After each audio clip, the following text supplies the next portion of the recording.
Excusez, il y a un petit souci. Nous gardons l'écoute en attendant un instant. Merci beaucoup.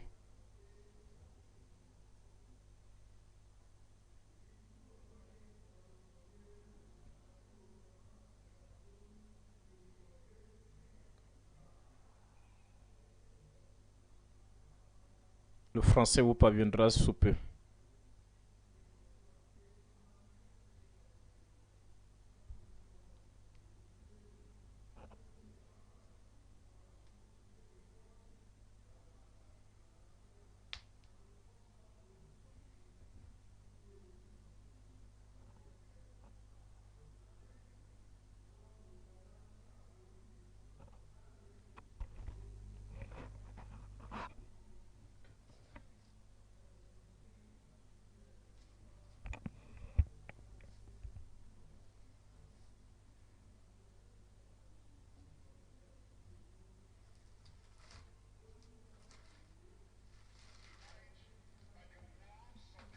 Gloire à Dieu, nous sommes dans Galates chapitre 2, verset 15. Galates chapitre 2, verset 15.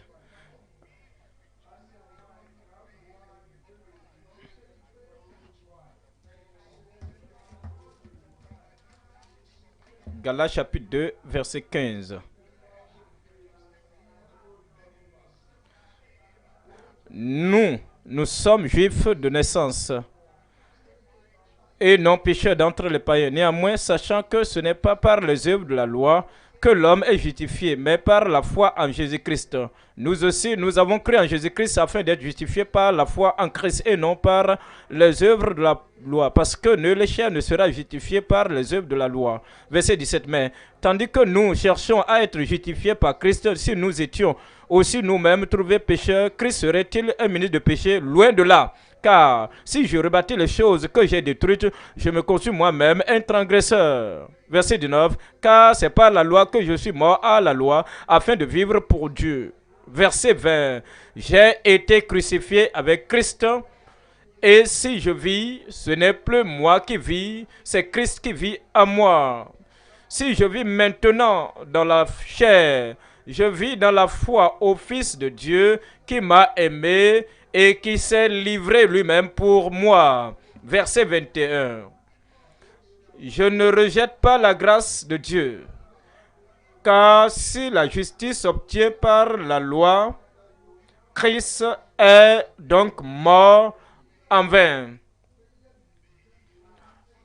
Les versets nous révèlent une seule chose, la justification. La source de cette justification, la voie de cette justification est ce que Dieu a fait pour produire, pour nous donner cette justification. Alors, il y a deux types de personnes. Les Juifs étaient là et il y avait ceux-là qui pensaient que la justification, la rédemption, le salut et la réconciliation avec Dieu devait venir par l'obéissance à la loi et le commandement de Dieu. Ils pensaient que par leurs propres œuvres, les œuvres de leurs mains, par leurs propres efforts, leur propre justice, ils pouvaient avoir la justification ou la justice.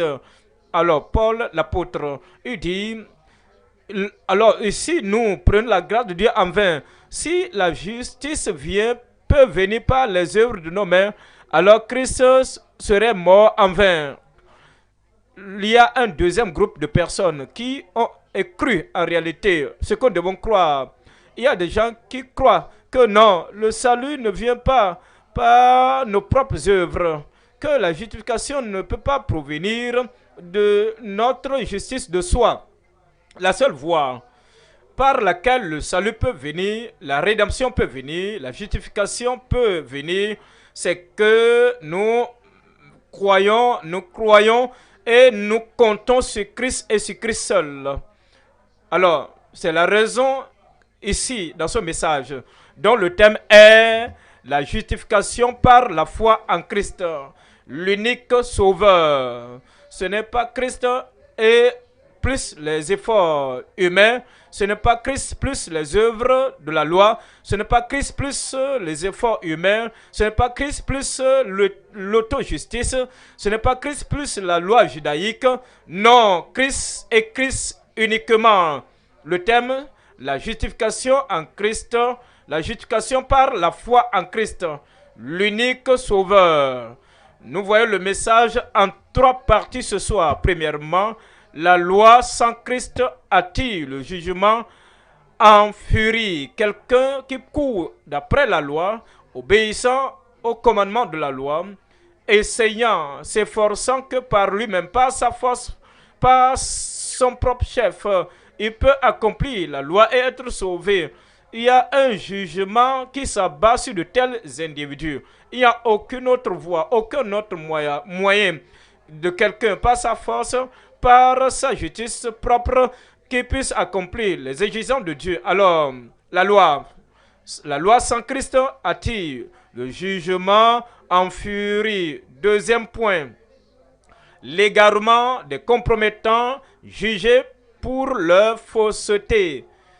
Les prédicateurs, les gagnants d'âme, les dirigeants, les ministres qui ne vont pas enseigner Christ, Christ seul, Christ comme la source et la fontaine et le fondement de notre salut. Et alors ils compromettent, ils s'alignent à la loi judaïque et ils essaient d'allier les œuvres de Christ et ils essaient de mélanger les choses ensemble. Ils sont toujours perdus parce qu'ils ne dépendent pas de Christ et Christ uniquement pour le salut, pour la rédemption, la perdition ou l'égarement des compromettants jugés pour leur fausseté. Troisième point, notre vie en Christ après la justification par la foi.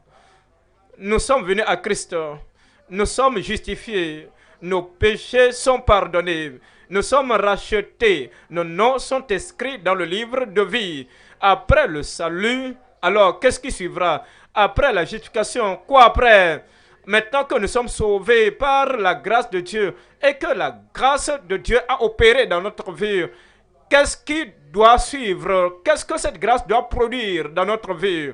La vie que nous menons après avoir été justifiés, après avoir été sauvés, après avoir été rachetés, après avoir été inscrits dans le livre de vie au ciel. La vie que nous menons après que nous avons été justifiés par la foi en Christ.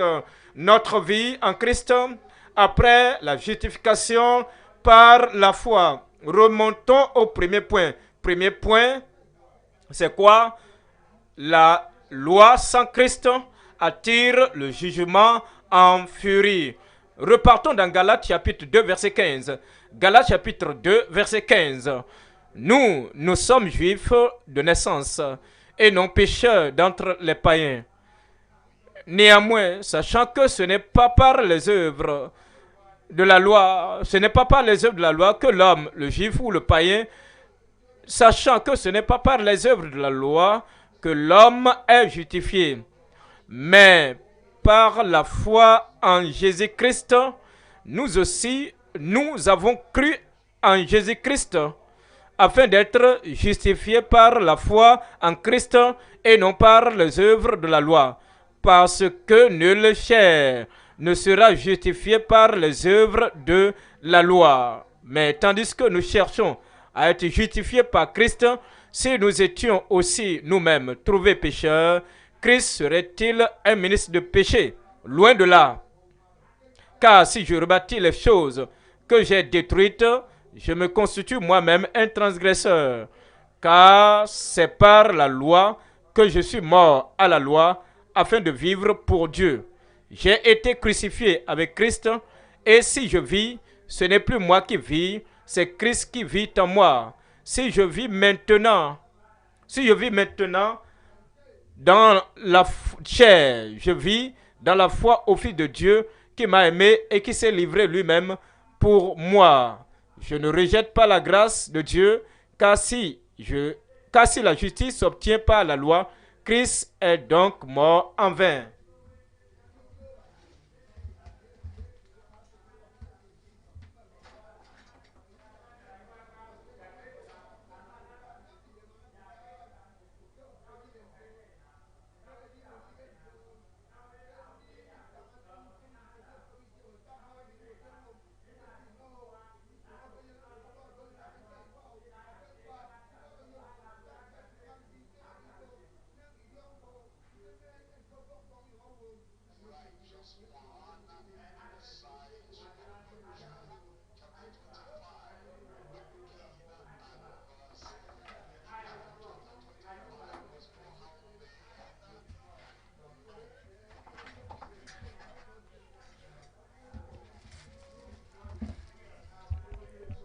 Oui, nous sommes dans le premier point. Job, chapitre 25, verset 4 à 5. Aucun homme né d'une femme ne peut être justifié.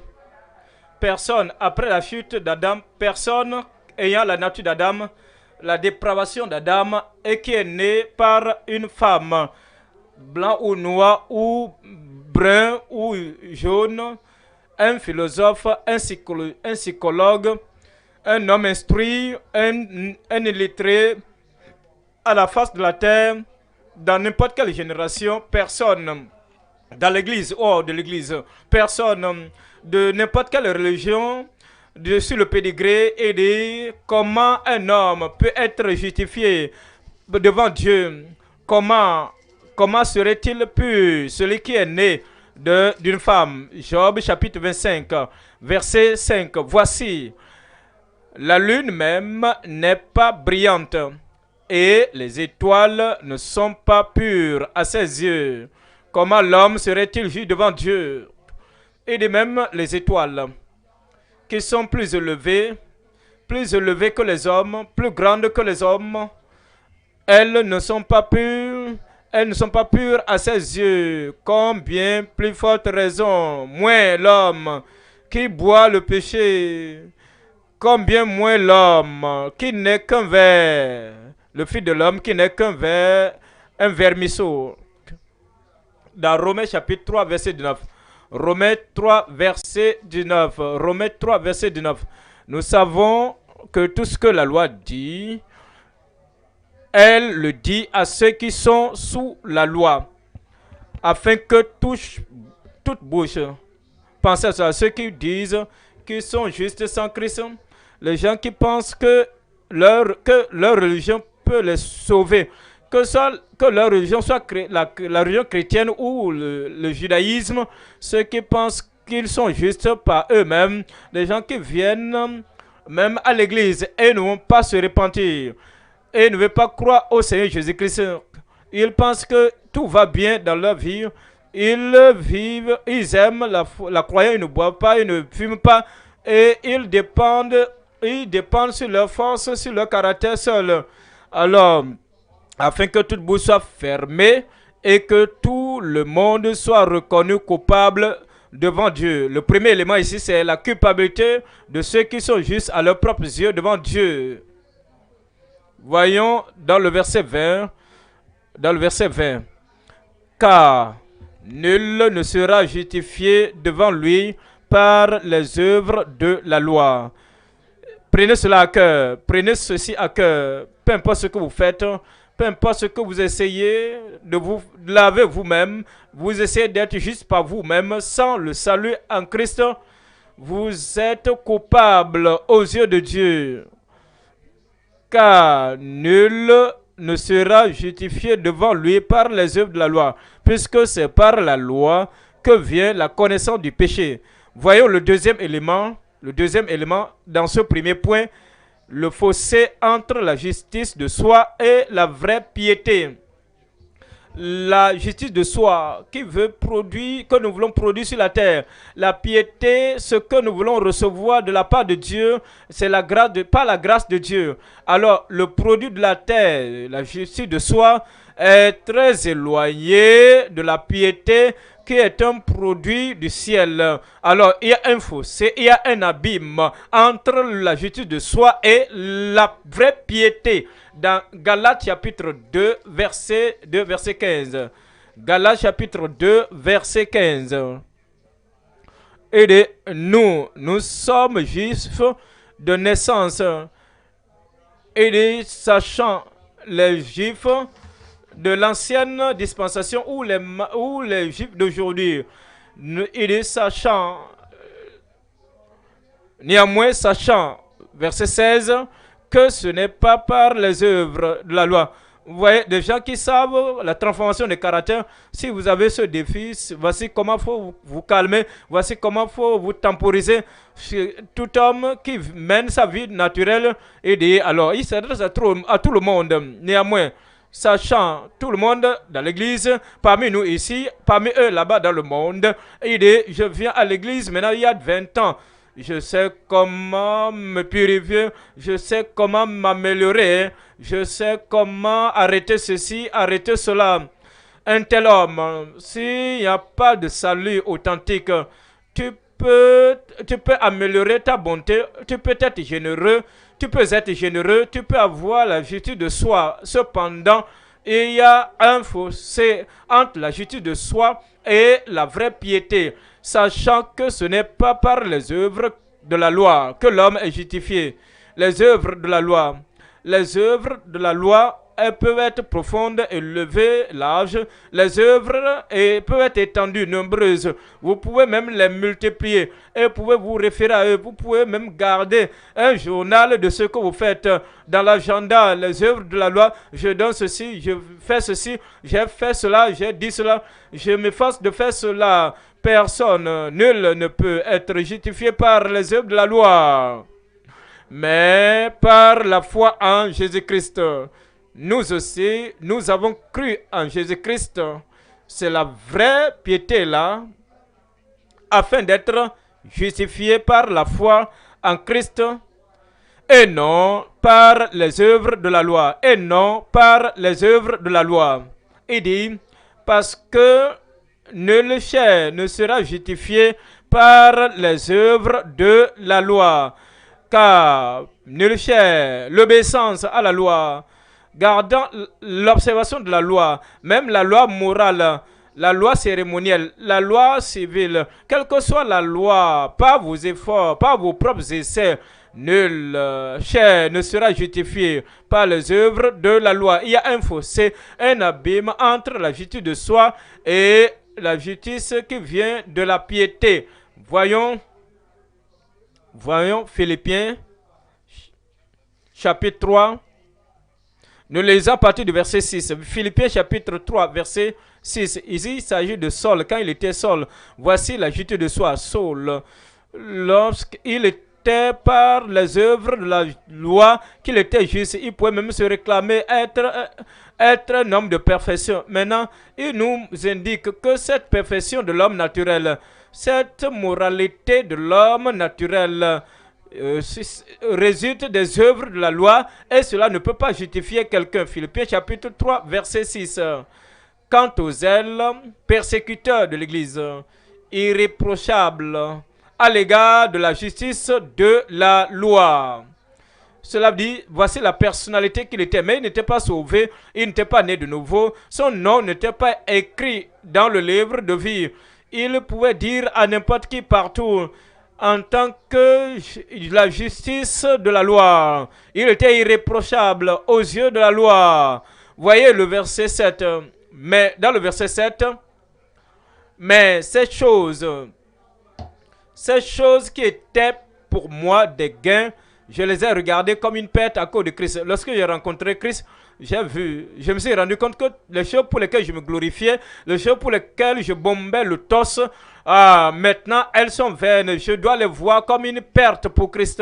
Dans le verset 8, il dit, et même je regarde toutes choses comme une perte à cause de l'excellence de la connaissance de Jésus-Christ, mon Seigneur, pour lequel j'ai renoncé à tout et je les regarde comme de la boue afin de gagner Christ.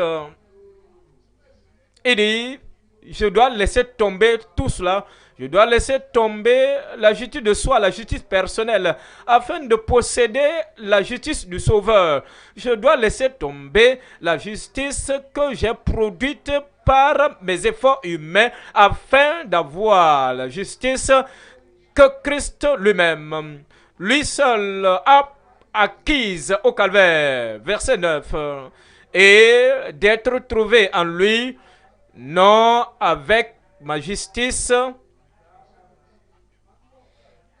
et d'être trouvé en lui, non avec sans me glorifier, sans me bomber le torse, sans me glorifier de ma propre justice, la justice personnelle. Même après notre naissance spirituelle, si, une nouvelle naissance, nous repartons dans les choses pour dire, ah, en réalité, je suis né de nouveau maintenant, je remercie Dieu parce que je crois au Seigneur Jésus-Christ. En réalité, au fait, voyez ma vie maintenant. Je n'ai jamais fumé dans ma vie. Je n'ai jamais bu. Et moi là, je n'ai jamais fait ceci. Je n'ai jamais commis de fornication. Et tu te réjouis dans cela. Et tu minimises la justice de Christ.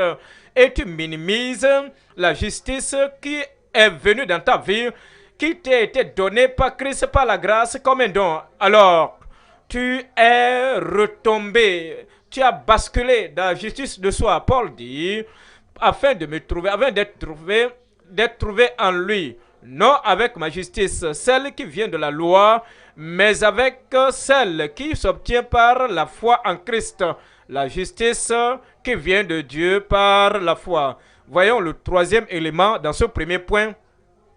C'est quoi? C'est le fiel amer pour ceux qui se croient justes sans la grâce. Le fiel amer, l'amertume, cela veut dire que celui-là qui est juste à ses yeux, sans la grâce de Dieu. Dans Galates chapitre 2, verset, Galates chapitre 2, verset 17. Galates chapitre 2, verset 17. Mais, tandis que nous cherchons à être justifiés par Christ, si nous étions aussi nous-mêmes trouvés pécheurs, Christ serait-il un ministre du péché? Loin de là. Paul veut dire, est-ce que nous essayons de nous justifier nous-mêmes? En réalité, Paul se référait à ce que l'apôtre Paul, Pierre, a fait.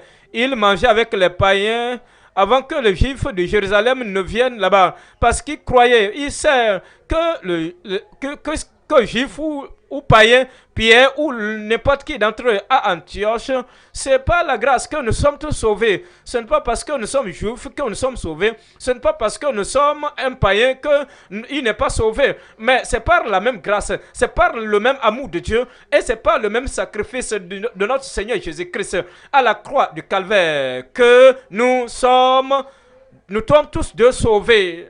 Alors, lorsque ces Juifs sont venus depuis Jérusalem et qu'ils ont vu Pierre, ils pensaient, ah, il peut me demander pourquoi je suis en train de manger avec les païens. Vous savez pourquoi ils pensaient? Et ils pensaient que le salut des Juifs qui sont circoncis, ce salut-là est plus haut, plus élevé. Et le salut des païens qui ne sont pas circoncis est aussi inférieur, est bas. Et ils sentaient que les Juifs, dans leur salut, même si ce n'est pas Christ, que les Juifs étaient plus élevés que les païens qui sont nés de nouveau. Alors, il a quitté ces païens-là avec qui il mangeait. Alors Paul dit, Pierre, si pendant que nous cherchons, mais tandis que nous cherchons à être justifiés par Christ, si nous étions aussi nous-mêmes trouvés pécheurs, hypocrites, des prétentieux, et que nous ne suivons pas la vérité de la grâce de Dieu, Christ serait-il pour cela un ministre du péché? Ce qu'il voulait dire ici, c'est que ce que tu as fait dans l'hypocrisie, c'est un péché. Ce que tu as fait en te séparant, en te dissociant des païens, c'est un péché. Mais maintenant, tu es né de nouveau. Christ vit en toi. Est-ce que Christ est celui qui t'a fait un hypocrite?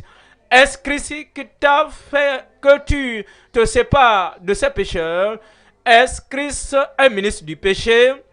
Un producteur du péché? Est-ce que vous allez dire, tu as dit Pierre, que ce que tu as fait maintenant, que c'est un péché, que c'est le produit de Christ? Christ m'a poussé à faire cela. Il n'a pas permis à Pierre de répondre. Il dit, loin de là, à Dieu ne plaise. Christ ne peut pas être un auteur de péché. Dieu ne peut pas être l'auteur du péché. Il est venu pour ôter nos péchés. Alors Pierre, ce que tu as fait, ce n'était pas juste. C'est mauvais. Il y a alors le fossé de la justice de soi sans la grâce. Et tu sais ce qui va arriver dans la vie de ceux-là qui ne vont pas compter sur Christ. Christ et Christ seul. Voyons Acte chapitre 8, verset 19. Acte chapitre 8, verset 19. En disant, accordez-moi aussi ce pouvoir, afin que celui à qui j'imposerai les mains reçoive le baptême, le Saint-Esprit. Voyons dans le verset 20. Mais Pierre lui dit, que ton argent périsse avec toi. Qu'est-ce qui se passe ici dans ce passage? Les apôtres sont venus depuis Jérusalem, Pierre et Jean. Et ces gens qui ont connu le Seigneur tout fraîchement, et ils ont cru au Seigneur à Samarie, ils n'ont pas compté, ils n'ont pas compté sur eux-mêmes. Ils ont reçu la foi et ils ont été sauvés, baptisés. Ils n'ont pas reçu le Saint-Esprit. Vous savez, le salut par la grâce, la sanctification par la grâce, le Saint-Esprit par la grâce. Mais il a fait l'œuvre de ses mains. L'œuvre de ses mains. Et l'œuvre de ses mains, les œuvres de ses mains l'ont donné de l'argent. Et maintenant, Simon dit, par mon travail, j'ai pu avoir de l'argent. Par mes œuvres, j'ai pu acquérir de l'argent. J'ai pu acquérir de l'argent. Maintenant, voici l'argent là que j'ai eu. Donnez-moi ce pouvoir. Comme je vous donne cet argent. C'est pourquoi Pierre lui dit, que ton argent périsse avec toi, puisque tu as cru que le don de Dieu s'acquérait. Ouais, le don de Dieu, le salut, c'est le don. La sanctification, c'est le don. Le baptême dans le Saint-Esprit, c'est le don de Dieu. Et cet homme voulait acheter le don de Dieu à prix d'argent. Vous savez, tu penses, toi, puisque tu as cru que le don de Dieu s'acquérait à prix d'argent. Verset 21, verset 23. Car je vois que tu es dans un fiel amer. Tu es dans un fiel amer et dans les liens de l'iniquité.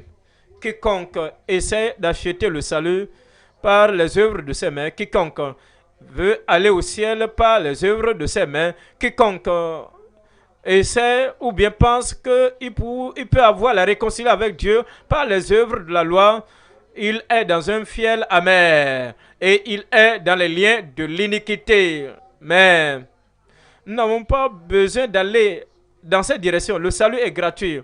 Le salut, c'est un don.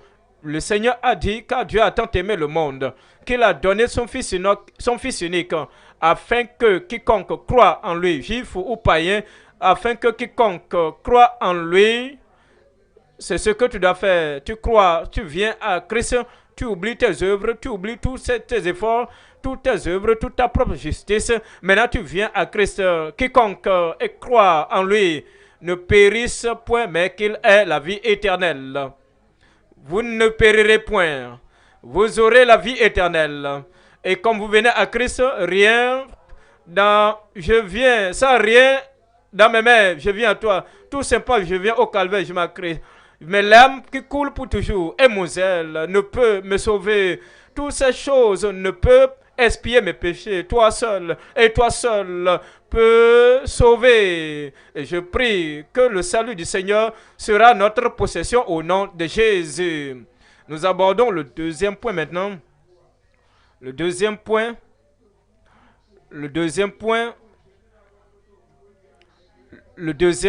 ici, c'est l'égarement des compromettants jugés pour leur fausseté. Voyons Galates chapitre 2, verset 18. Galates chapitre 2, verset 18. Car si je rebâtis les choses que j'ai détruites, je me constitue moi-même un transgresseur. Quelle est l'implication de ce passage? Vous voyez, il y a des choses que nous avons fait de nos propres mains. Pierre est allé dans les premiers chapitres des Actes des Apôtres. Il est reparti dans la maison du païen Corneille. Il a demeuré avec eux, il a mangé, il a dormi dans la chambre qu'on lui a préparée et il leur a prêché l'évangile. Pendant qu'il parlait, le Saint-Esprit descendit sur tous ceux qui écoutaient la parole. Et Pierre lui-même a dit, est-ce qu'on peut empêcher le baptême d'eau à ceux-là, puisqu'ils ont reçu le baptême, ils ont reçu le même don du Saint-Esprit, comme nous, les Juifs. Maintenant, dans le chapitre suivant, il a dit, nous avons cru qu'ils seront sauvés, comme nous aussi, nous les Juifs, nous sommes sauvés. Il a brisé, il a détruit l'idéologie du judaïsme. Et le judaïsme, l'obéissance aux lois mosaïques ne pouvait sauver personne. Il a détruit cette idéologie et il dit c'est par la foi en Christ que nous sommes sauvés. Maintenant l'apôtre Paul dit Pierre, tu sais ce que tu fais maintenant en te retirant, en te séparant, en refusant de manger avec les païens, tu es en train de rebâtir les choses que tu avais déjà détruites. Je me constitue moi-même un transgresseur si je rebâtis les choses que j'ai détruites. Verset 19. Car c'est par la loi que je suis mort à la loi, afin de vivre pour Dieu. Et il a la foi en Christ, c'est la connexion avec Christ, et c'est la mise de confiance en Christ totale qui nous sauve. Nous savons que vous soyez juif ou païen, la foi en Christ va vous réconcilier à Dieu. Christ vous apporte à Dieu. Maintenant, si nous oublions ce point et que nous rebâtissons la loi de Moïse, et nous rebâtissons à nouveau la confiance dans la loi mosaïque.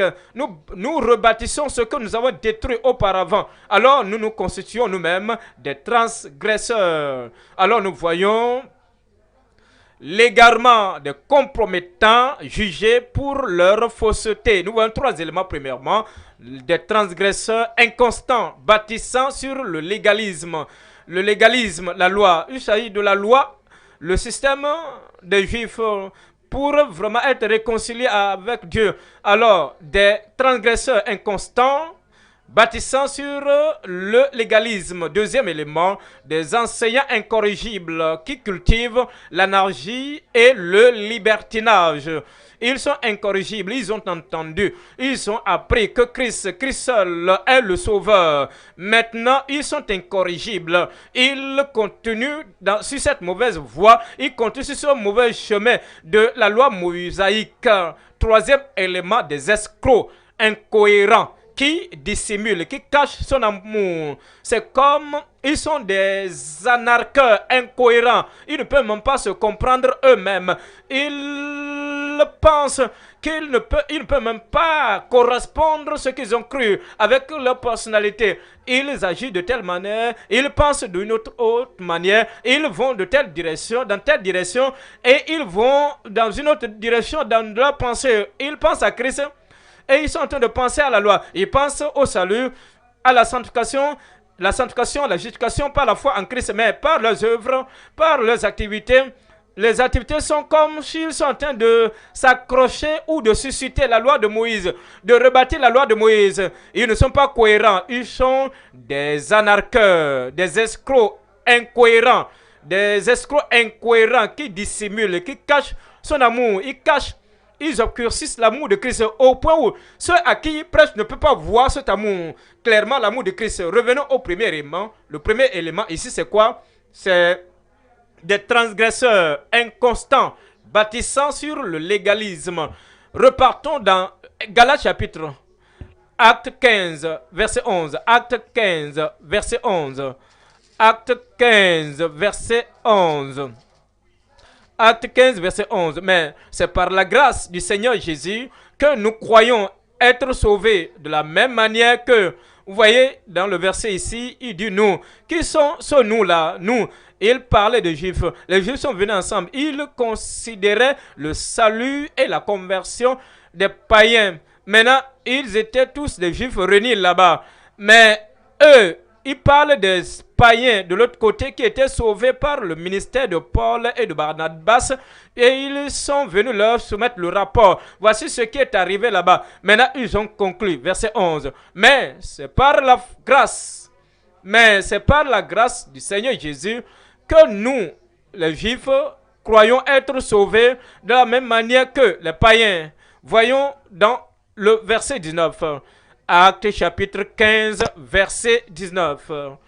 C'est pourquoi je suis d'avis qu'on ne crée pas de difficultés à ceux des païens. Que nous, les croyants juifs, ne devons pas créer des difficultés à ceux des païens qui se convertissent à Dieu.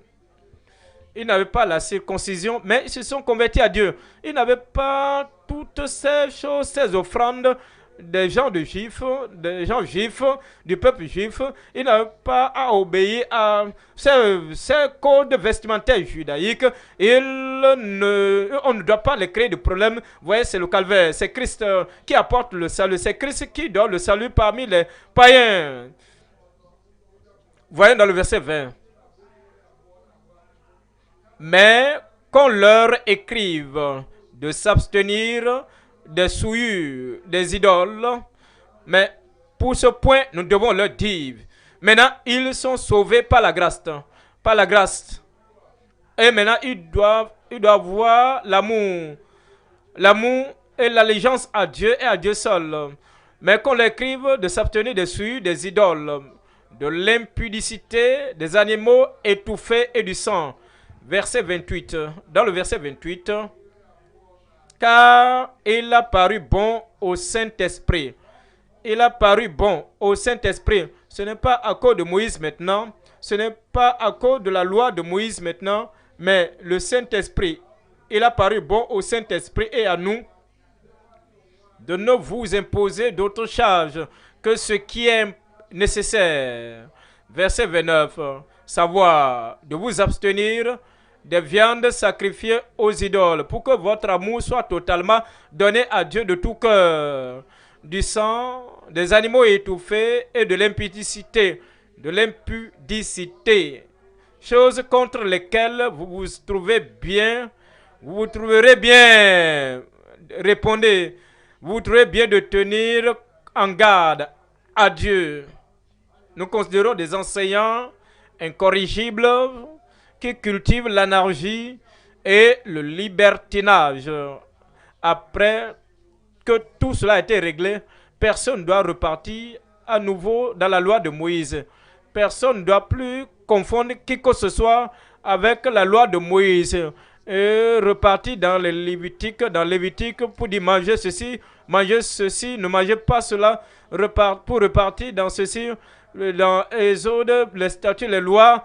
Personne ne doit plus repartir dans ces choses-là. Mais il y avait des enseignants qui étaient incorrigibles.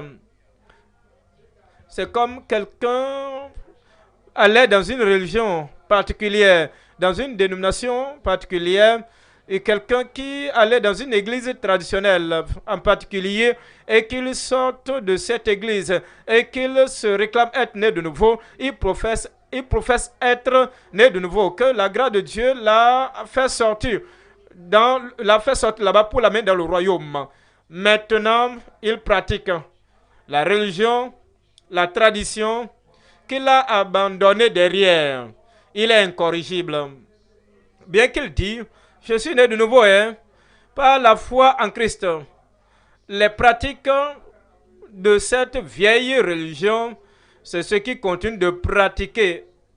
Il y a certains tabous, il y a certains interdits ou certaines coutumes. Ah, jamais, moi, je ne peux pas faire cela. Pourquoi ne pas faire ceci? Pourquoi? À cause de la vérité en Christ, ou bien c'est à cause de la grâce de Dieu. C'est à cause du lieu où je viens.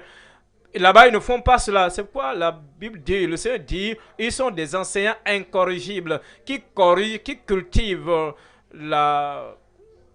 l'anarchie et le libertinage. Nous voyons dans Galates chapitre 5, verset 19. Galates chapitre 5, verset 19. Les œuvres de la chair sont manifestes. Il y a d'autres qui confondent les œuvres de la loi et des œuvres de la chair. Chaque fois vous voyez les œuvres, il dit, les œuvres de la loi, vous voyez, faites la différence. Vous voyez la nuance ici. Il dit, les œuvres de la chair, Comme nous naissons de nouveau, nous devenons de nouvelles créatures en Christ. Les choses anciennes sont passées et toutes choses sont devenues nouvelles. Alors, les œuvres de la chair, non les œuvres de la loi. Les œuvres de la chair qui vont commencer à surgir, faire sortir leur vilaine tête. Vous allez vous rappeler que vous n'allez pas vous joindre à ces choses. Vous n'allez pas dire les œuvres de la chair, les œuvres de la loi, que tout est mis ensemble. Je ne suis pas là. Voyez cela, les œuvres de la loi. Ici, maintenant, on parle des œuvres de la chair. Les œuvres de la chair sont manifestes. Ce sont l'impudicité, l'impureté, la dissolution, l'idolâtrie, la magie, la sorcellerie, les inimitiés, les querelles, les jalousies, les animosités, les disputes, les divisions, les sectes. Verset 21, il est l'envie, l'ivrognerie, les excès de table et les choses semblables. Je vous dis d'avance, comme je l'ai déjà dit, que ceux qui commettent de telles choses n'hériteront point le royaume de Dieu. Ce qu'il veut nous dire ici, c'est que maintenant nous sommes justifiés par Christ et nous sommes venus au Seigneur. Nous rejetons, nous expulsons de nos vies les œuvres de la loi, les lois mosaïques. Nous mettons cela, nous nous séparons de cela, mais nous n'allons pas être indulgents dans les œuvres de la chair, parce que quiconque tolère les œuvres de la chair n'héritera point le royaume de Dieu. J'hériterai le royaume de Dieu. Que le Seigneur le confirme au nom de Jésus. Voyons le deuxième élément ici. Plutôt c'est le troisième élément. Le troisième élément, des escrocs incohérents qui dissimulent, qui voilent son amour. Il y a des gens qui sont incohérents, il y a des gens qui se contredisent eux-mêmes, il y a des gens qui ne sont pas directs. Vous ne pouvez pas les amener à marcher dans un chemin droit. Vous les écoutez un jour et vous les écoutez un autre jour. Vous dites, prédicateur, tu te contredis, hein? Prédicateur, tu ne comprends même pas ce que tu dis. Ils sont incohérents. Maintenant, nous ne devons pas confondre les œuvres de la loi avec les œuvres du Seigneur après notre nouvelle naissance. Voici un homme, voici le passé, voici le futur. Maintenant, ce qu'il a fait dans le passé ne pourra pas l'amener à voir le salut. Ces œuvres ne peuvent pas procurer le salut. Les bonnes choses qu'il a accomplies dans le péché, les mauvaises choses qu'il a accomplies dans le passé ne peuvent pas l'empêcher d'être sauvé. Lorsque vous placez votre foi en Christ, après que vous avez placé votre foi en Christ, la vie qui suit après cela, vous n'allez pas mener cette vie dans l'anarchie, dans la dissolution, dans le mal, parce que maintenant vous êtes sauvés. Vos œuvres ne vous sauveront pas. Les bonnes œuvres ne vous sauveront pas. Mais lorsque vous êtes sauvés, le salut vous conduira aux bonnes œuvres. Voyez cela maintenant dans Jude chapitre 1. Jude chapitre 1, verset 4. Jude, un seul chapitre. Jude chapitre 1, verset 4. Car il s'est glissé parmi vous certains hommes dont la condamnation est écrite depuis longtemps. Des impies qui changent la grâce de notre Dieu en dissolution. Vous savez, il y a des gens qui diront, les bonnes œuvres ne comptent plus, la vie juste ne compte plus, la sanctification ne compte plus, hein? La nouvelle création, la nouvelle créature ne compte plus. Si tu es sauvé, tu vas demeurer tel que tu étais, tu comptais dans ce que tu faisais. Non, la Bible ne dit pas cela, hein. Il dit maintenant, les œuvres que tu pratiquais avant que tu ne sois sauvé ne peuvent pas te sauver. Mais maintenant que tu es sauvé, les bonnes œuvres viendront. Quand tu es sauvé, la nouvelle vie viendra. Il n'y a pas de confusion. Nous n'avons pas fait d'amalgame. Nous n'avons pas fait d'amalgame, car il s'est glissé parmi vous certains hommes dont la condamnation est écrite depuis longtemps, des impies qui changent la grâce de notre Dieu en dissolution et qui renient notre seul Maître et Seigneur Jésus-Christ. Je prie qu'il n'y aura pas d'amalgame dans votre profession de foi au nom de Jésus. Galates chapitre 5. Galates chapitre 5. Galates chapitre 5. Galates chapitre 5, verset 6. Galates chapitre 5. Car en Christ, la circoncision ne Quand vous êtes juif, oui, vous êtes juif, vous êtes circoncis. Vous n'êtes pas, vous n'êtes païen, vous n'êtes pas circoncis. Tout cela ne compte pas. Vous êtes venu maintenant à Christ. Et comme vous êtes venu à Christ, la circoncision ne veut rien dire. Galates 5, verset 6. La circoncision ne veut rien dire. Car en Jésus-Christ, ni la circoncision, ni l'incirconcision n'a de valeur. Mais la foi qui est agissante par la charité. La foi en Christ nous amène à avoir la charité pour Dieu, l'amour pour les uns pour les autres. Maintenant, l'amour va se révéler lui-même par les actions que nous posons. Verset 13 dans Galates chapitre 5. Verset 13. Frères, vous avez été appelés à la liberté. Seulement, ne faites pas de cette liberté un prétexte de vivre selon la chair. Mais rendez-vous par la charité serviteurs les uns des autres. Ici, ce n'est pas la loi de Moïse. Ici, il s'agit de l'amour du Seigneur dans notre cœur. Que par cela, alors, nous servons les uns les autres. Je prie que cette nouvelle vie de vrais croyants en Christ sera reproduite dans la vie de chacun au nom de Jésus. Nous tombons sur le troisième point. Notre vie en Christ après la justification par la foi. Notre vie en Christ après la justification par la foi. Nous voyons dans Galates chapitre 2, verset 20. Galates chapitre 2, verset 20. J'ai été crucifié avec Christ. Il dit, j'ai abandonné Moïse, j'ai abandonné la loi mosaïque, j'ai abandonné toutes les injonctions de l'ancienne alliance. Maintenant, je suis totalement avec Christ. Je me suis identifié avec Christ.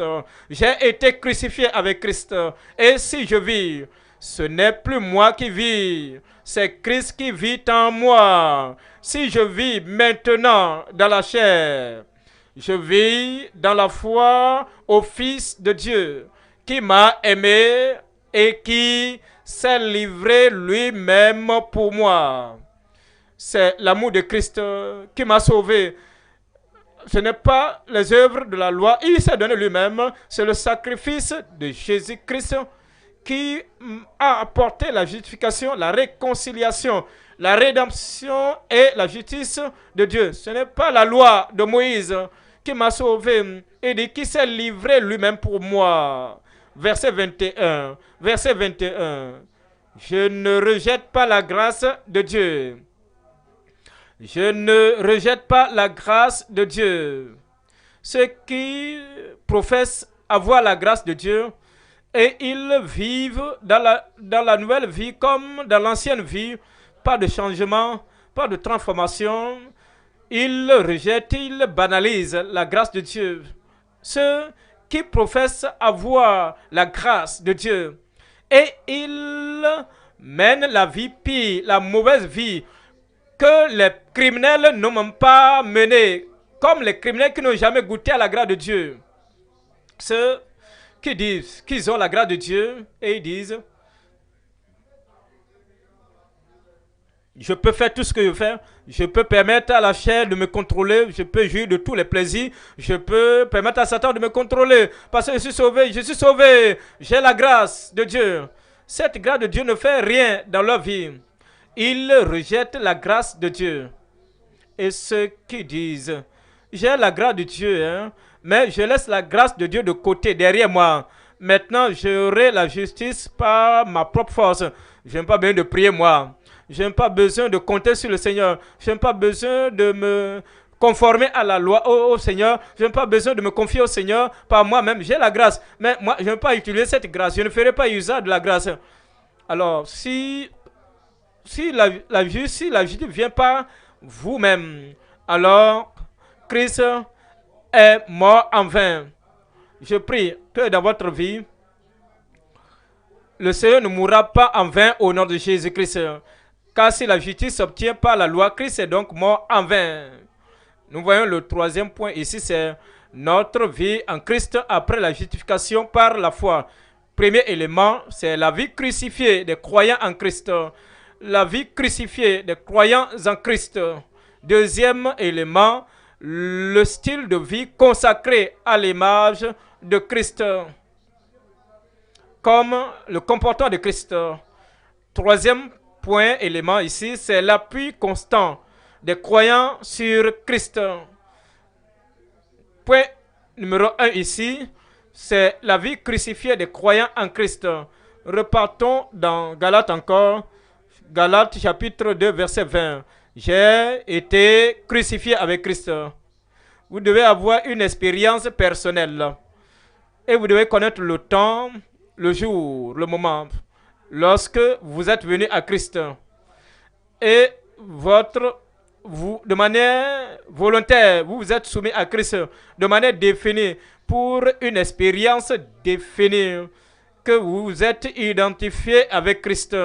Vous pouvez vous prosterner, vous pouvez être debout, avoir été debout, quelle que soit la posture en ce temps. Vous savez, et vous vous souvenez de ce jour où vous êtes venu à Christ, que voici cette expérience définie s'est produite en moi, l'expérience de la vraie conversion, crucifié avec Christ, enterré avec Christ. Et maintenant, il y a une nouvelle vie. Vous êtes ressuscité avec Christ. J'ai été crucifié avec Christ. Ce n'est pas que nous avons été crucifiés avec Christ. C'est personnel. C'est une identification personnelle avec Christ en tant qu'individu. Vous êtes venu à Christ de manière définie et vous pouvez déclarer: je connais le jour, je connais le temps, je connais l'heure, je connais l'endroit et je connais la condition de mon cœur en ce temps-là. Et totalement, je me suis donné à Christ. J'ai été crucifié avec Christ. Et si je vis, Paul, qu'est-ce que tu veux dire? Ne nous mets pas dans la confusion. Pas du tout. Ouais, la crucifixion physique l'amènera à mourir. Mais ici, il ne parle pas de la crucifixion physique, charnelle, mais il parle d'une crucifixion spirituelle. Il parle d'une crucifixion qui a lieu sur le cœur d'un homme, d'une femme, sur le cœur du croyant qui a cru au Seigneur Jésus-Christ. Ce n'est pas une crucifixion physique, c'est une crucifixion spirituelle, une expérience spirituelle. J'ai été crucifié avec Christ. Et si je vis, ce n'est plus moi qui vis. Je ne vis pas en me débattant, je ne vis plus en vivant, en roulant sur la terre, je ne vis plus en marchant sur des pierres, je ne vis plus en me punissant, en me châtiant moi-même, pensant que si je me châtie moi-même, si je punis ma chair, si je me punis moi-même, si je me renonce à moi-même, si je refuse le sommeil, si je me renonce à la nourriture, alors je pourrais mener la vie de justice. Et de non, si je vis, ce n'est plus moi qui vis, c'est Christ qui vit en moi. C'est Christ qui vit en moi. Sa résurrection, ce n'est pas qu'il est ressuscité des morts. Ce Christ vivant, ce Christ qui règne, il règne maintenant en moi. Il règne dans mon cœur. Il règne dans mon caractère. Il règne dans mon comportement. Il vient régner, Maître Jésus. Règne, Maître Jésus. Viens régner, Maître Jésus, sur tout acte, sur toute action. Viens régner sur tout mon comportement. Viens régner sur toutes mes idées. Viens régner sur toutes mes opinions et sur toute ma vie. Viens régner, Maître Jésus. C'est Christ qui vit en moi. Et la vie que je vis, si je vis maintenant dans la chair, ce n'est pas la vie du passé, ce n'est pas la vie sous la loi, ce n'est pas la vie sous la justice de soi, la nouvelle vie. La vie rachetée, la vie juste, la vie rachetée, secourue, la vie qui est réconciliée à Dieu. Et de maintenant, si je vis maintenant dans la chair, je vis dans la foi au Fils de Dieu qui m'a aimé et qui s'est livré lui-même pour moi. Il s'agit de la nouvelle vie du croyant. Nous avons passé le temps de la loi. Maintenant, nous sommes venus au Seigneur, notre Sauveur, notre Rédempteur, notre Sanctificateur. Maintenant, parce qu'il vit en nous, il produit la vie de la justice, sa vie qui est en nous. Nous voyons dans Romains chapitre 6. Romains chapitre 6, verset 6. Romains chapitre 6, verset 6. Sachant donc que notre vieil homme a été crucifié, l'homme dépravé, l'homme sensuel, l'homme trompeur, l'homme séducteur, sachant que notre vieil homme, le caractère ancien, la vieille habitude, la vieille nature, sachant que notre vieil homme a été crucifié avec lui,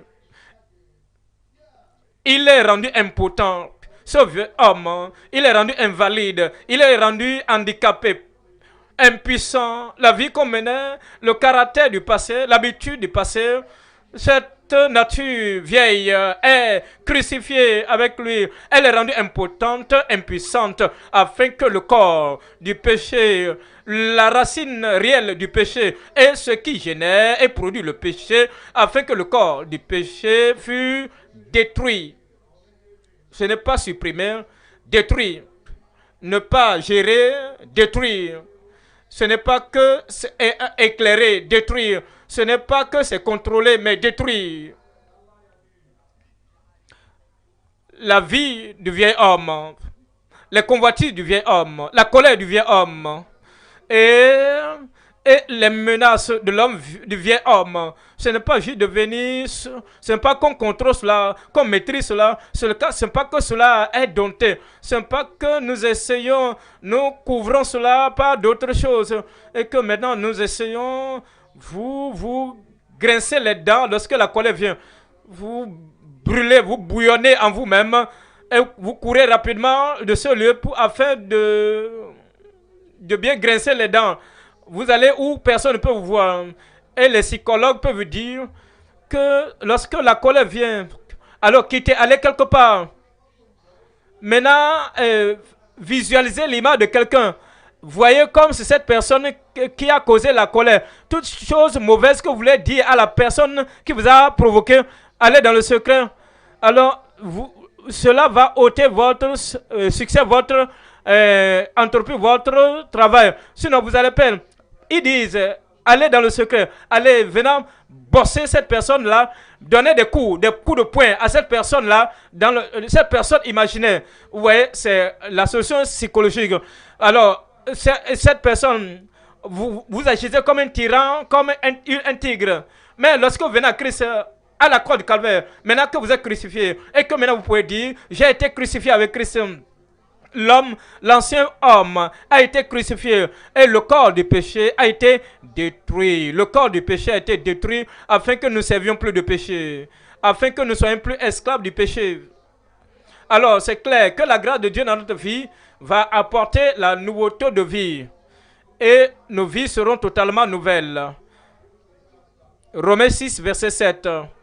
Car celui qui est mort, qui est celui-là? Il a été crucifié avec Christ, mort avec Christ, car celui qui est mort est libre du péché. Je suis libre. Est-ce que vous le croyez? Je suis libre. Le Seigneur le confirmera dans votre vie au nom de Jésus. Voyons le deuxième élément ici. Le style de vie consacré à l'image de Christ. Le style de vie consacré et le comportement à l'image de Christ.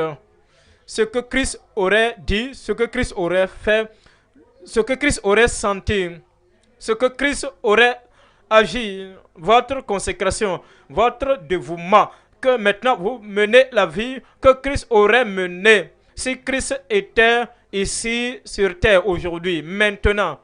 Maintenant, si nous disons vivre comme Christ, vous devez penser comme Christ.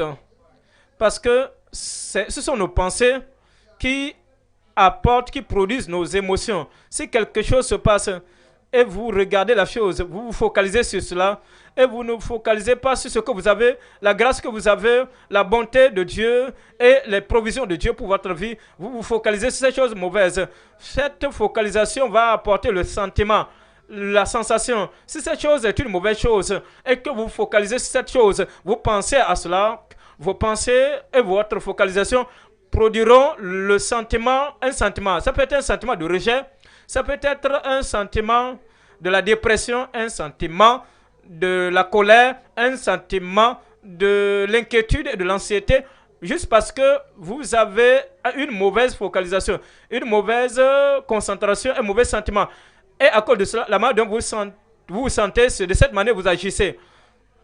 Si quelqu'un fait quelque chose, vous vous concentrez sur cela et vous ne savez pas qui vous êtes un enfant du roi. Vous êtes un disciple de Jésus-Christ. La personne qui a Christ vivant à l'intérieur de lui-même. Alors, vous devez vivre comme Christ. Si vous ne pensez pas de cette manière et que vous pensez d'une autre manière, alors les actions viendront.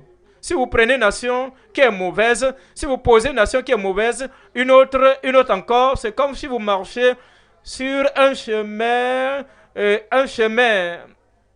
rempli des herbes. Quand vous allez, vous faites des va-et-vient sur les herbes, alors sur ce chemin rempli d'herbes, vous allez commencer par faire des traces. Alors, le chemin sera tracé. Quiconque est en train de passer va voir le chemin passer. Alors, si vous concentrez sur les mauvaises actions, les mauvaises choses, cela deviendra votre personnalité. Et tout le monde peut vous provoquer. Même sans quelque chose, vous allez vous mettre en colère. Il n'y a rien. S'il n'y a pas de raison pour se fâcher, vous vous fâchez. S'il n'y a pas quelque chose pour lequel vous devenez furieux, vous criez. Alors, vous vous inquiétez, vous êtes effrayé. Mais maintenant, lorsque vous venez à Christ, et vous savez que tout ce qui compte, c'est ce que Christ fera. C'est comment Christ pensera. Vous avez les pensées de Christ, vous avez la disposition de Christ, vous avez les voies de Christ, vous avez le comportement de Christ, vous avez le style de vie de Christ, et maintenant vous pensez comme Christ, Christ en tout temps, qui vit en vous. Maintenant, cela rend votre vie, votre comportement, votre style de vie consacré à l'image de Christ. Cela va vous arriver. Je dis, cela vous est déjà arrivé. Et que la vie de Christ sera reproduite dans votre vie au nom de Jésus. Galates chapitre 5 verset 20. Galates chapitre 5 verset 20. J'ai été crucifié avec Christ. J'ai été crucifié avec Christ. Nous n'avons pas de temps pour que je vous enseigne la main dont ça doit être. Ouais, si vous lisez cette phrase, vous devez mettre l'accent sur le jeu. Peu importe ce qui se passe. Vous dites Galates 2, 20. Vous dites je, vous mentionnez votre nom. Moi, vous dites moi, je suis. Alors, vous mettez l'accent. Vous dites j'ai été. L'ancienne nature est passée. La manière dont j'étais, ça a été crucifié. La manière dont je me comporte, ça a été crucifié. Alors, j'ai été crucifié avec Christ. Maintenant, vous mettez l'accent sur avec Christ. Vous mettez l'accent avec Christ. Vous souliez avec Christ. Avec Christ. J'ai été crucifié avec Christ. Tout ce qui se passe autour de vous, vous vous rappelez, j'ai été crucifié avec Christ. Je me comportais comme ça avant. Je pensais comme ça avant. Je parlais de telle manière avant. Mais maintenant, j'ai été crucifié avec Christ.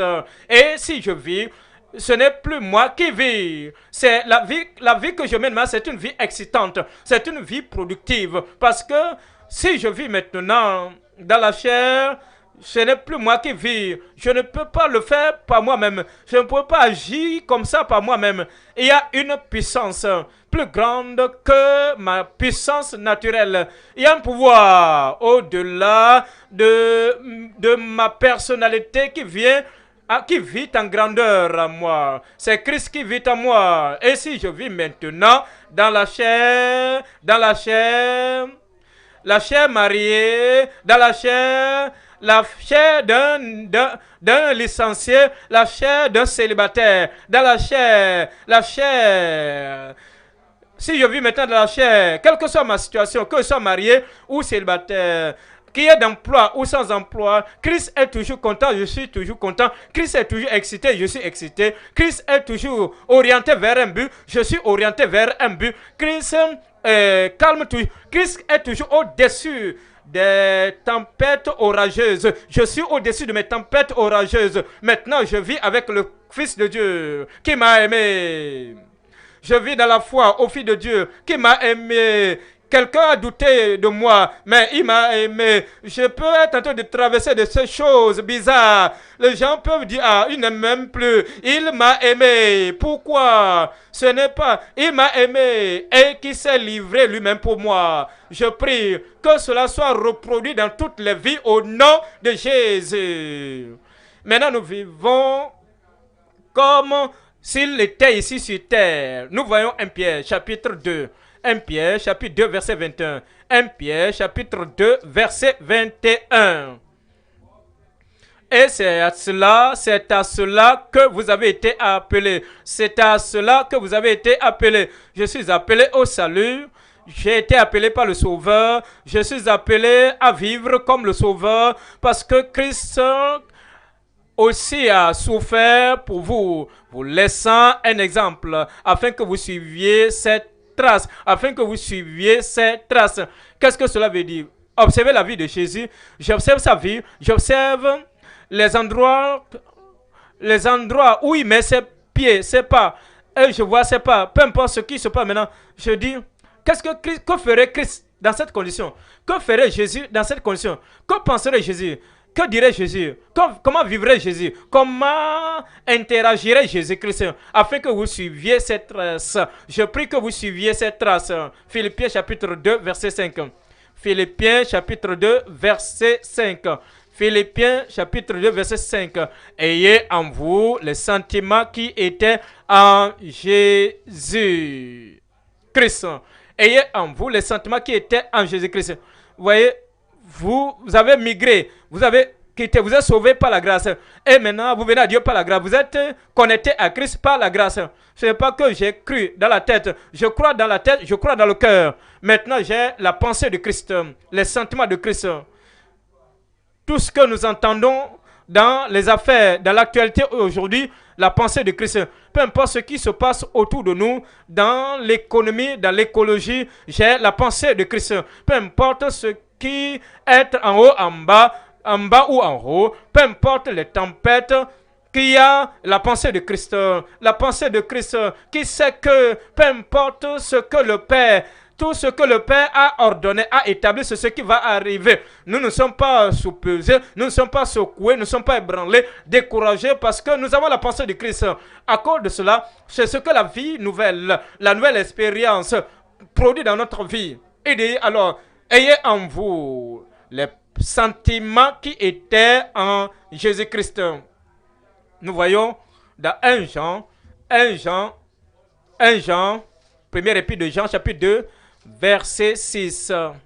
Celui qui dit qu'il demeure en lui doit marcher aussi, doit parler, doit penser, doit se comporter, doit agir comme il a lui-même marché. Celui qui dit qu'il demeure en lui doit marcher aussi comme il a marché lui-même. Amen. Regardez ici, il y a des temps dans notre vie où les choses se passent. Nous avons la connaissance dans nos têtes que peu importe ce qui se passe, je dois vivre comme Christ. La grâce est disponible. Le Christ, il est en nous, il vit à l'intérieur de nous. Mais lorsque quelque chose se passe, nous avons une manière automatique de réagir. Nous ne consultons même pas Christ. Nous ne pensons même pas à Christ. Nous sommes si rapides, nous sommes si précipités, nous sommes si rapides, prompts à réagir. Alors, si vous vous comportez comme ça, l'ancienne réaction, les anciennes actions, les anciens sentiments, les anciennes sensations qui veulent vous pomper à tout moment, vous ne l'avez même pas appelé. Maintenant, si vous pouvez vous ralentir, quelque chose s'est passé, comme cela se passe toujours. Maintenant, la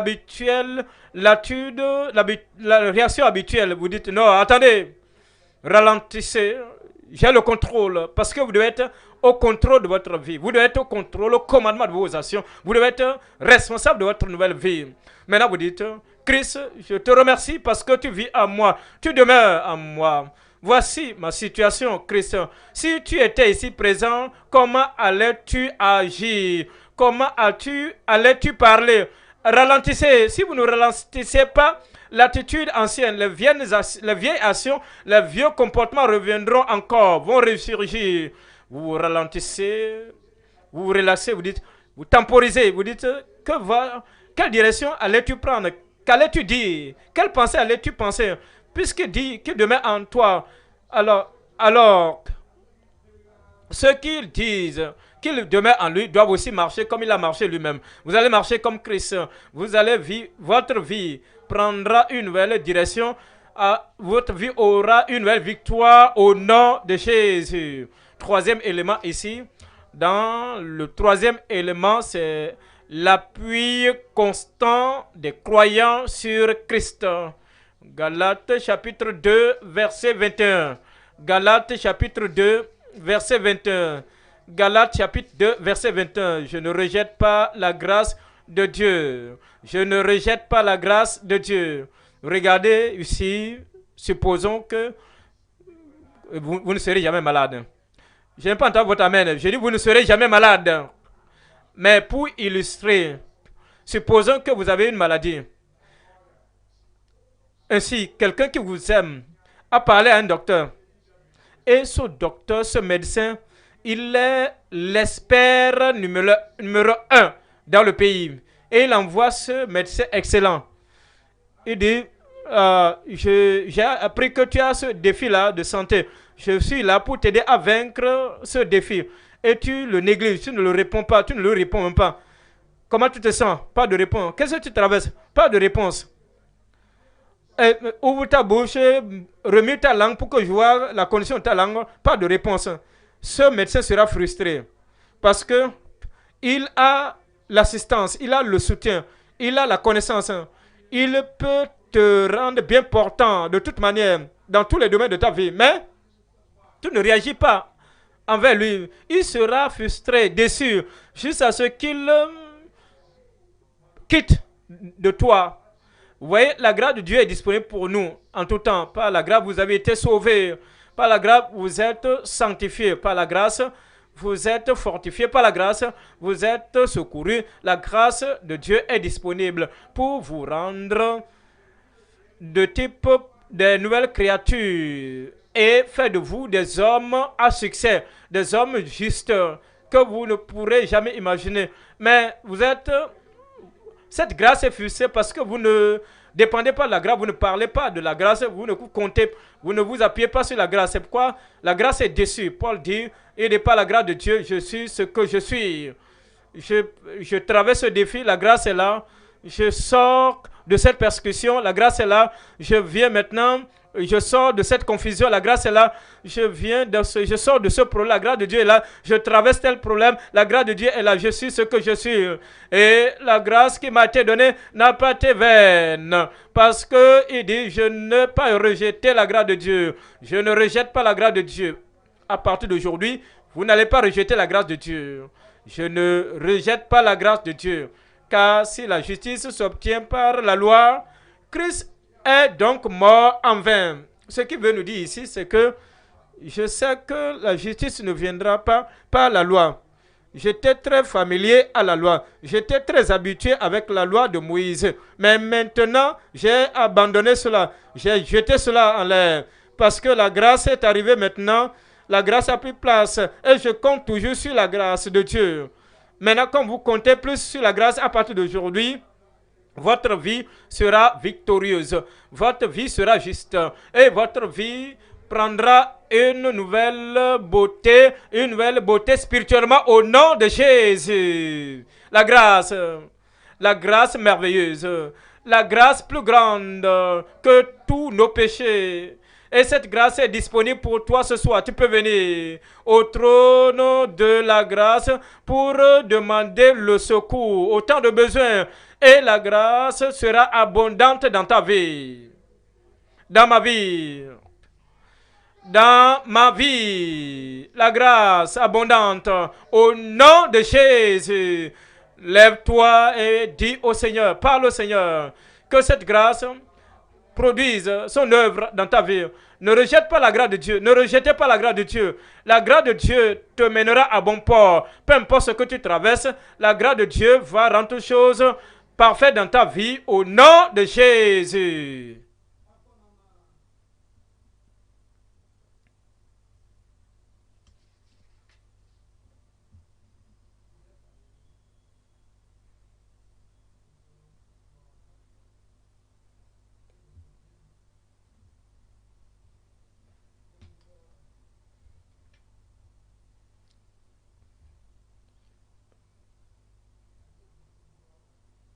Nous comptons dans la prière.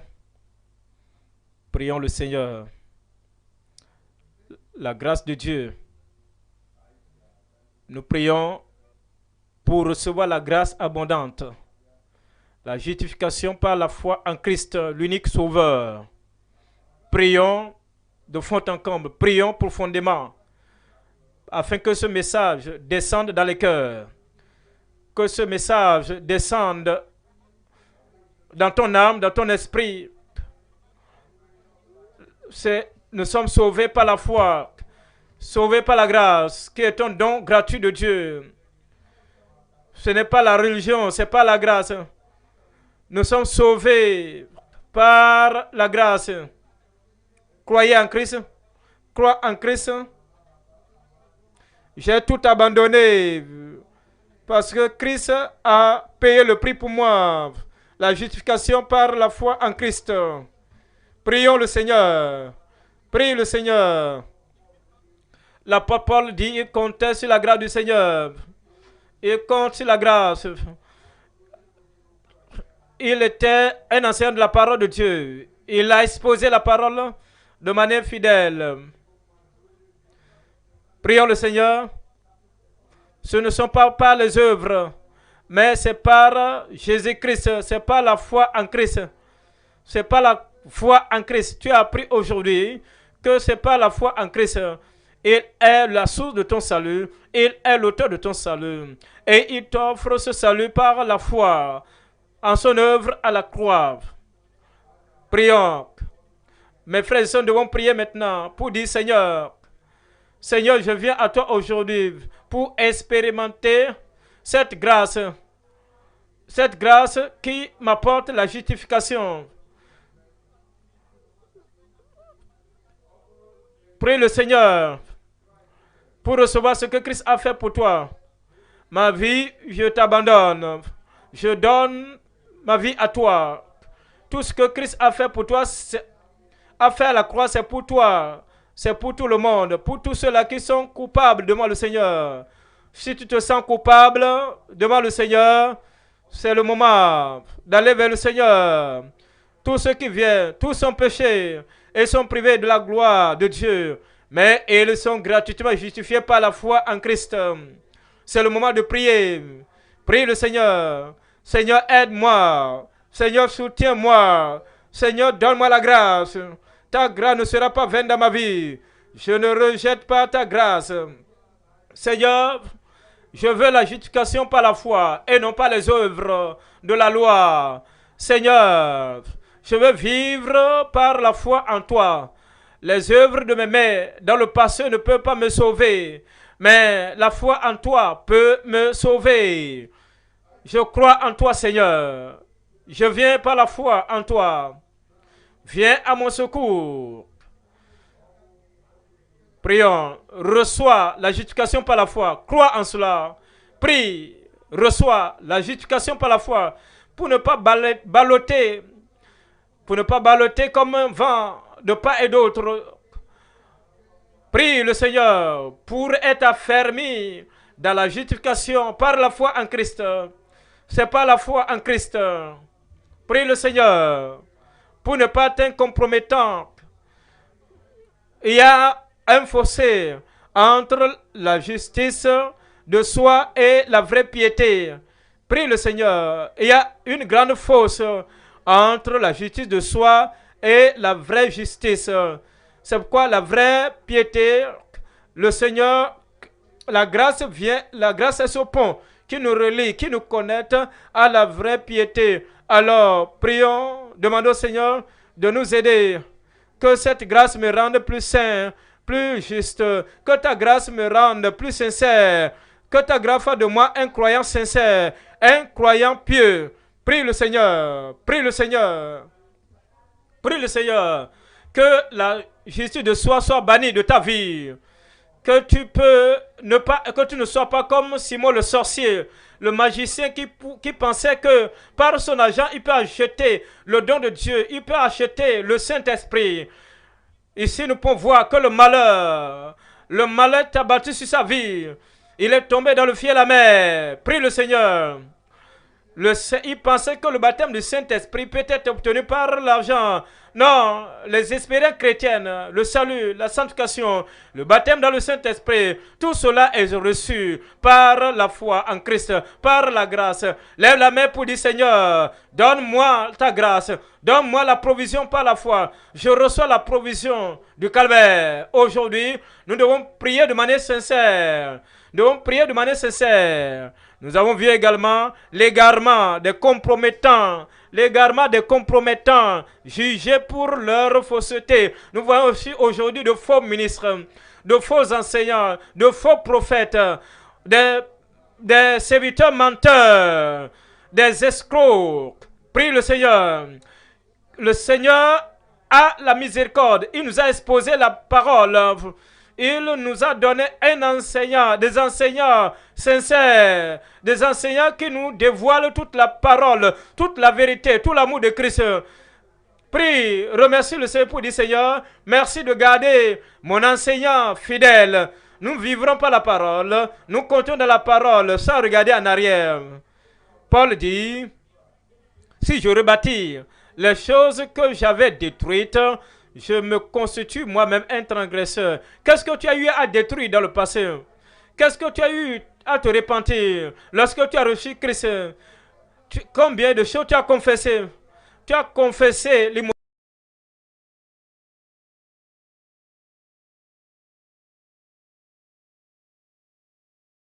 Tu as confessé les mauvaises choses et les actions.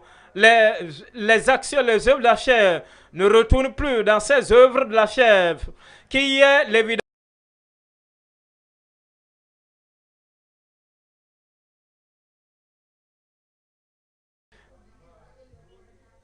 Nous pouvons voir aussi que ces choses-là, il y a des transgresseurs qui sont inconstants, qui bâtissent sur le légalisme, ils bâtissent leur vie sur la religion.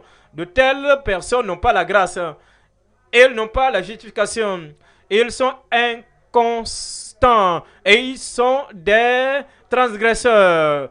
Je crois que tu ne fais pas partie d'eux. Prie pour dire Seigneur, ta justification sera réelle dans ma vie. Elle me maintiendra à continuer pour voir le Seigneur jusqu'à la fin. Demande cette grâce.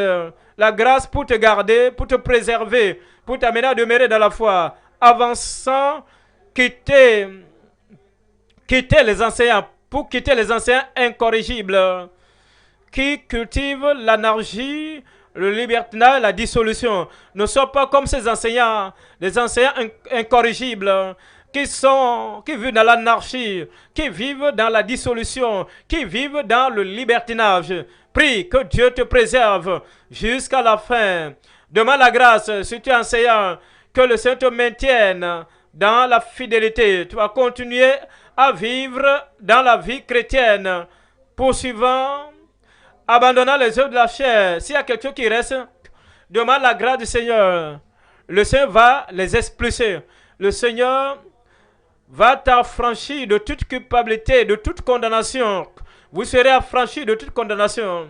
Demande au Seigneur. Ensuite, frère, voici l'appel, le noyau du message. Le noyau de ce message, notre vie. Nous avons la justification. Notre vie en Christ après la justification par la foi. C'est le noyau du message de ce soir. Notre vie en Christ après la justification par la foi. Après que tu as été sauvé, Paul dit, j'ai été crucifié avec Christ. Si je vis, ce n'est plus moi qui vis, c'est Christ qui vit en moi. Si je vis maintenant dans la chair, je vis dans la foi au Fils de Dieu, qui m'a aimé et qui s'est livré lui-même pour moi. Nous voulons prier maintenant pour dire, Seigneur, j'ai besoin de cette grâce pour que la chair, le moi, soit de manière permanente crucifié, banni de ma vie, pour que je puisse savoir que j'ai la joie du salut, la joie de la justification, la joie de l'appartenance au Seigneur, la joie de savoir que mon nom est inscrit dans le livre de vie, la joie de parvenir à la fin du voyage. Prie mon frère, prie ma soeur, cette grâce est disponible. Est-ce que ta vie est crucifiée? Est-ce que tu continues de te débattre avec la chair continues-tu de te débattre avec les mauvaises pensées dans ton cœur pour vivre dans le péché? Appelle cette grâce. Viens, mon ami. Il y a la grâce qui coule, la grâce abondante, la grâce suffisante, la grâce permanente qui te rendra capable d'être justifié. La foi, la grâce qui va te pousser à mener une nouvelle vie, une nouvelle vie. Nous ne suivons pas des fables dans l'église. Nous suivons des doctrines bibliques, des enseignements bibliques, que peu importe les erreurs autour de nous, demande au Seigneur, Seigneur, comme je viens tous les lundis, les mardis, je pratiquerai ta parole.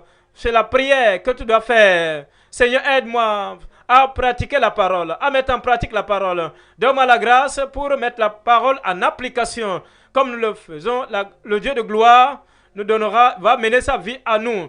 Et notre vie sera crucifiée avec Christ. Nous mènerons un style de vie qui suit les pas de Christ et nous demeurerons en Christ jusqu'à la fin. Au nom de Jésus, nous prions. Prions pour le serviteur de Dieu qui nous a exposé la pensée de Dieu.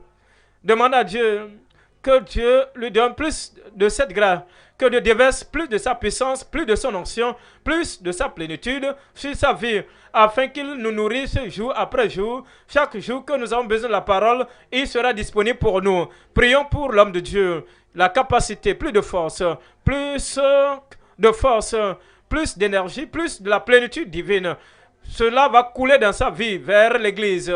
Au nom de Jésus, nous prions. Donnez-moi un grand Amen. Un Amen mondial. Notre Père, nous te bénissons aujourd'hui. Nous t'apprécions pour ta parole. Merci pour la grâce qui a ouvert nos yeux pour voir ce que Christ a fait pour nous à la croix du Calvaire, en versant ton sang pour justifier les coupables, les pécheurs terribles que nous étions, comme l'apôtre Paul.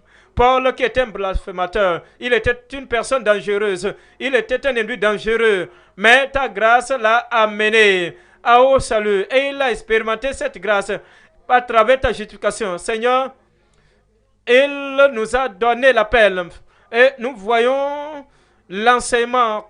Nous pouvons voir aujourd'hui, aussi nombreux soient-ils qui viennent à toi. Tu les as justifiés, tu les as purifiés, tu les as suscités, tu les as mis dans le royaume. Seigneur, je prie que tu donnes cette grâce au nom de Jésus.